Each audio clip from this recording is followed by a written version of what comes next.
Hello and welcome everyone. My name is Dr. William O'Mara, and this is the first in a five-part series of videos during the March of 2020 when we know what's global challenges galore going on right now, and many people are home not working, or they're in the healthcare field or essential work, and they're overtaxed. It's a pretty intense time right now, so I felt very called to do this five-part series on resilience.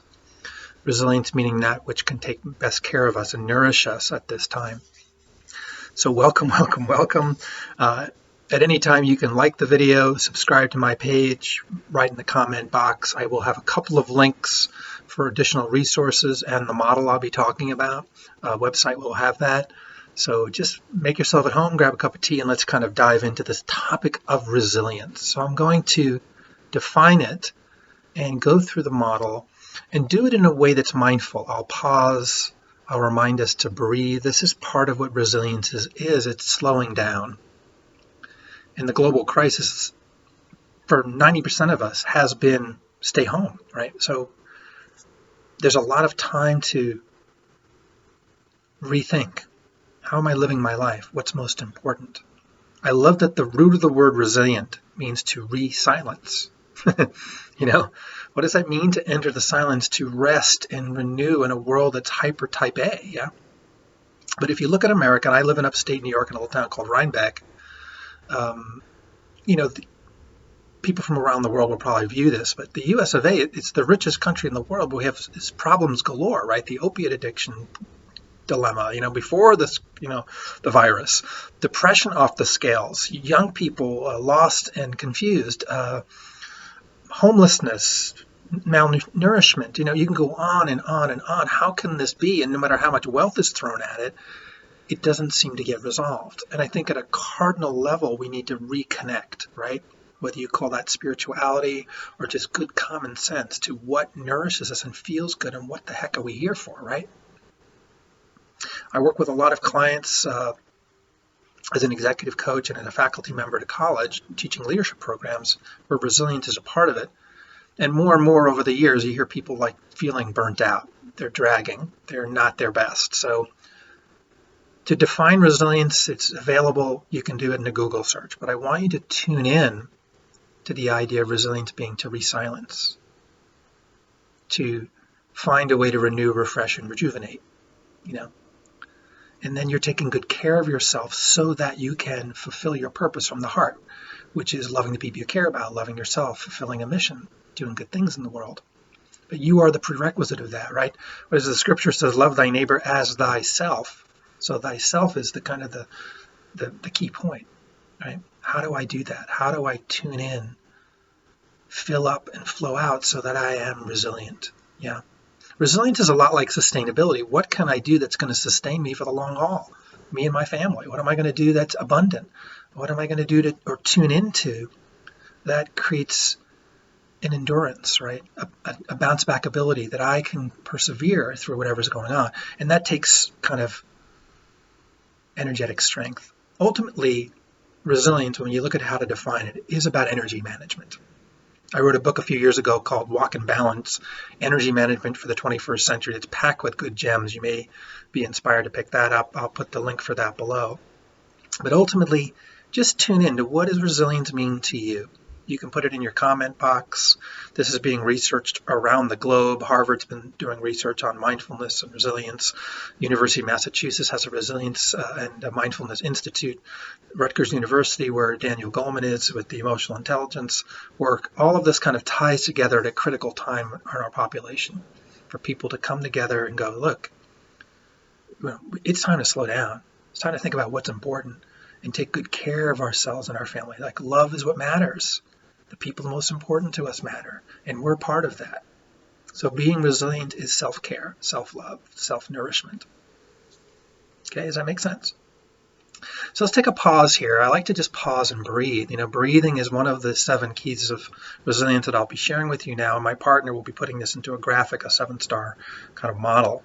But for now, just tune in. Just take a breath, put your hand on your heart, and breathe into the count of 7, hold 7, exhale 7.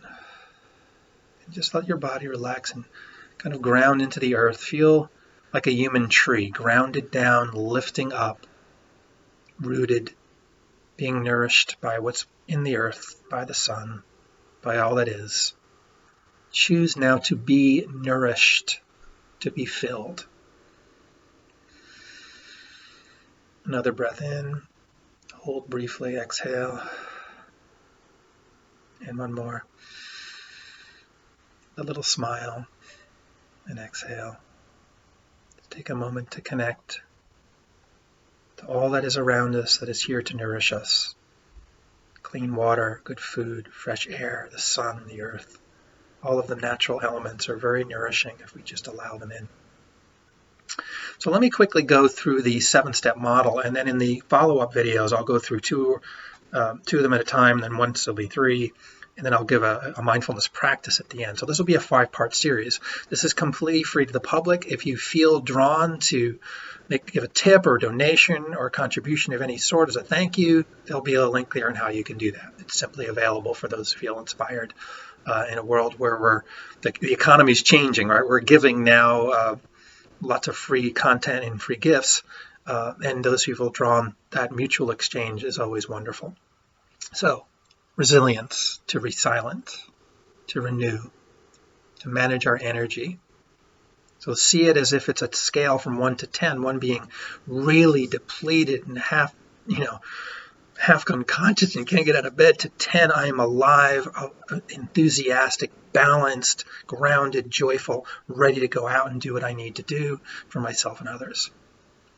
And what I hear from leaders and people I work with is they probably need to be on that upper echelon most of the time, 8, 9, or 10. When you drop below it, many of the symptoms of our culture start to come out. People feel more irritable, depressed, more reactionary, lots more, bickering, fighting, gossiping, just that lower vibrational stuff just kind of brings bad stuff. And then people run to the caffeine or the alcohol or the drugs or the whatever it is to try to fill up that loss.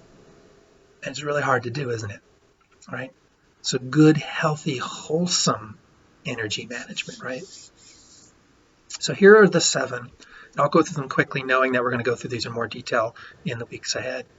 I may post 2 videos a week, once a week. Just stay tuned. It'll say resiliency part 1, 2, 3, 4, 5 as we move forward. So the first step, and think of this at the level of the mind, then the level of the heart, and the level of the body, these 3 levels. The first in the mind level is mindfulness resilience. And that means the ability to tap in, tune into spirit as you see spirit, right? And that requires a little bit of silence to just kind of turn off the noise of the voices in our head that are grabbing us and saying, go, go, do. It's like, all right, inner tyrant, rest a minute. I'm going to do a practice here, whether I'm breathing, using words. So explore this until I go through this with you. You can explore what are some simple meditative practices you could do 10 minutes in the morning or throughout the day to stop, breathe. And it's almost like you're giving attention to something else, to God, if you will, and letting everything else just float by. You're just not going to grab onto it for a few minutes. See where that takes you. That's step 1. Tune in. Mindfulness resilience. Secondly, then, is what I call the resiliency of the word. In the beginning was the word, and the word created all things. So once we're in the silence and we start to move out in the world, to be very mindful of the words, the affirmations, what's going on inside, in this belief brain that then ends up coming out in speech. Yeah. And you want to start thinking and feeling and speaking that which you want to create, or don't speak at all, right? Just be very mindful of keeping silent. And when you do speak, I declare, I affirm, I put forth, I visualize, I mentally rehearse. This is the outcome I choose, right? For me, my family, and if you want to pray for the world, right? Whatever it is, hold that space for goodness everywhere. It can be really powerful. So that's the first 2 that get us started, connecting, watching what's going on in mind and voice. Then we move down the level of the heart. We have emotional resilience. So emotional resilience means adding your heart to all you do, your passion, your joy, your gratitude, then kind of expands what's possible, right? You notice when you put your arms out, right? This is the place where we hug people. Right now, maybe we have to do some cyber hugs, but if you're still living with your family, hug them, bring them into your joy center. Be grateful for them, love them, speak joy over their life. Emotional resiliency is a lot about gratitude. Taking a walk around and going, wow, look at my beautiful house, my beautiful neighborhood. I have everything I could want and need for the most part, right? And even those who are struggling, there's always some silver lining of gratitude in there somewhere. Check in with gratitude and tune in with your heart. The fourth level of resilience is what I call Prana Resiliency. Now, Prana means breath. Most of the yoga or martial arts or Tai Chi practices integrate this deeply, or you see athletes doing it. Certainly, a baseball player, before they're going to get up at bat, takes a few deep breaths. Most of us breathe very shallow. We're not conscious of it. Breathing happens naturally. But deeper breath takes some consciousness. So I gave you an example a minute ago of the 7-7-7 breath. So that's a inhale through the nose to the count of 7, hold 7, 1, 2, 3, 4, 5, 6, exhale mouth 7. And repeat that 7 times. That can be a meditation within itself. And you can repeat it throughout the day. And what that does is kind of balance your nervous system out, relax the body, bring in energy of oxygen, gives the organs some nourishment, gets things moving and peaceful. It's a wonderful gift. There are many, many types of pranayama, breathing meditations. You can do research, but I just want you to keep it simple and be aware that breathing matters, and you can be mindful. Breathe in, breathe out, breathe in, breathe out. Because when we're tight, when we're scared, body starts to collapse and go very shallow in breath. So when you move it back up, open up this emotional center, breathe, move, it starts to bring more peace. There's also, which kind of fits many layers, this idea of EFT or tapping, which is a wonderful research of Nick Ortner and his, I think it's his daughter, maybe his sister, one of the female members of his family, Jessica Ortner, where they have a tapping app on most available on most iPhones. I would recommend, or smartphones, as another one that kind of taps meridian levels and kind of starts to relax anxiety and stress and fear that's maybe going on in your life. So that's 4 of them so far: mindfulness, word resilience, emotional resiliency, prana resiliency. And I'll go through the last 3. Remember, the key right now is just tune in. We're not going to go into a lot of detail. Just listen to your body. What do you most need right now? Maybe a couple of these you've got in your toolkit. Maybe a couple of them you want to add and research and go dive into. That's what I want in this first video. Just get the general idea and see where you're drawn to, and start pulling some research and experience. Maybe you've done some of this already in the past. You're just reminding yourself and bringing it back.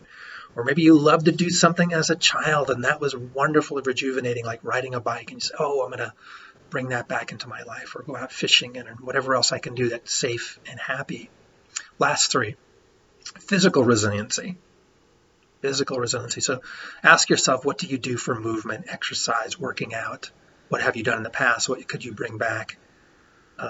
Certainly walking, biking, playing, tennis against the wall or with somebody or not can be a useful one to keep safety in this time. Also rest, napping, power pauses, just rest, give your body a chance.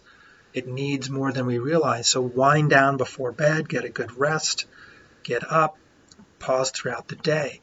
So movement is key. Dancing, playing, the body needs, movement for the lymph systems to move, for the blood to flow, for the organs to get what they need, that the brain and the nervous system to recalibrate. It is so powerful.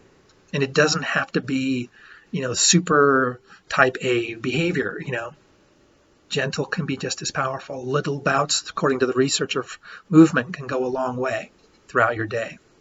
So through every 90 minutes, maybe get up and stretch a little bit. At lunch, after you have lunch, go for a walk. Build it into your day. Movement, exercise, smiling. Next one is called social resiliency. This is the 6th, the 7th. So this is the idea of social support. During this time is very interesting. People like me maybe are doing videos or having groups. I have a lot of groups on Facebook that I love kind of working with people. So it's kind of being redefined what social support is in the time of a safety crisis where we're keeping social distance. But there's many ways to do it. Be creative. How do you love, support, be kind to one another? Handwritten notes, emails, I care about you. What can we do to support each other? Co-creating, partnering. Many people are coming up with interesting ways in their businesses and everything like to bring people together and support in many ways. So it's really cool to explore that, discover it, tune in so far.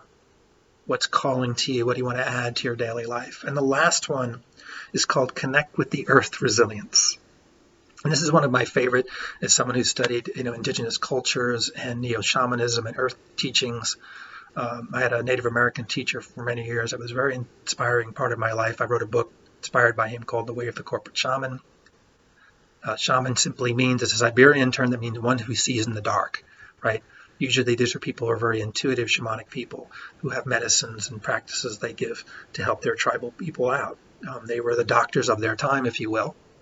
So what I mean by Earth Connect is the Earth is here. It is a very nourishing, caring center. It's always abundant. It takes care of the birds and the flowers and the trees and all of us. So to just get outside a little bit, put your hand in the earth and say thank you. Sit under a tree and listen.